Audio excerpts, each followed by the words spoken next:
Et avant cela, il y avait l'écriture de Moïse comme modèle et rayonnement d'amour. Et ceci est une écriture confirmatrice en langue arabe. Ja'alnahu Qur'anan Arabiyyan. C'est un verset, ça. Ja'alnahu Qur'anan Arabiyyan. Nous en avons fait un Coran arabe. Moïse est venu avec le Coran. Alayhi salam. Jésus, alayhi salam, est venu avec le Coran. Sauf que le Coran, on nous a appris que c'est le livre des Arabes, on ne comprend plus rien. Le Coran, il est céleste. D'accord ? Le Coran est un livre de rappel. Celui-là, il est descendu en langue arabe, dans une écriture arabe. Voilà pourquoi ils ont fait l'amalgame sciemment.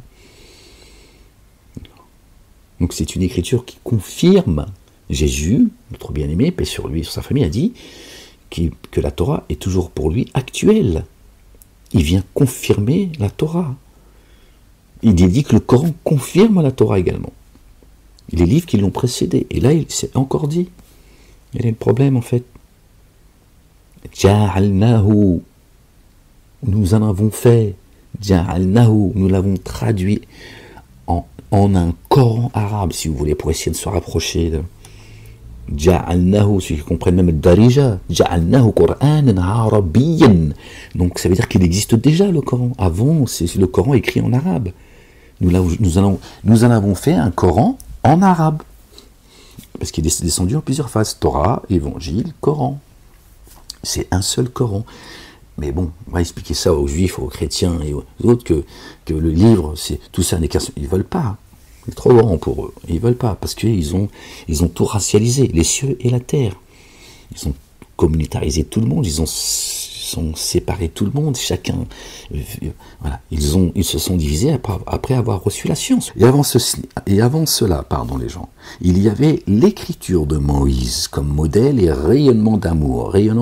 Dieu dit que la Torah est une guidance et une lumière. Il dit que l'évangile est une guidance et une lumière également. Et il dit que le Coran est une guidance, une lumière et une miséricorde. Et avant cela, il y avait l'écriture de Moïse comme modèle et rayonnement d'amour.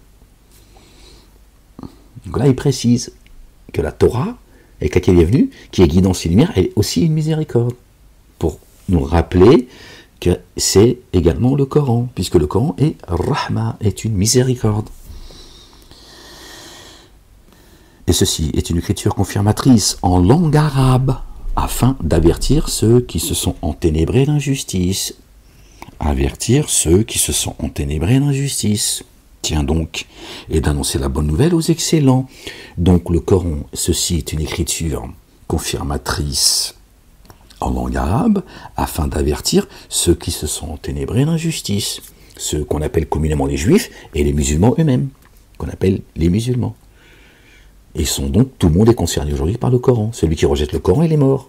Celui qui rejette la Bible, l'évangile, il est mort. Celui qui rejette la Torah, il est mort. Pourquoi cachez-vous une partie du livre? Pourquoi cachez-vous une partie du livre? Le livre céleste. Quand tu suis que le Coran, tu caches une partie du livre. La Torah et l'évangile. Ce que font les coranistes. Quand tu suis que la Torah et tu rejettes l'évangile et le Coran, tu caches une partie du livre. Quand tu suis que les évangiles et tu rejettes la Torah et tu rejettes le Coran, tu caches une partie du livre. Subhanallah al-azim. La division.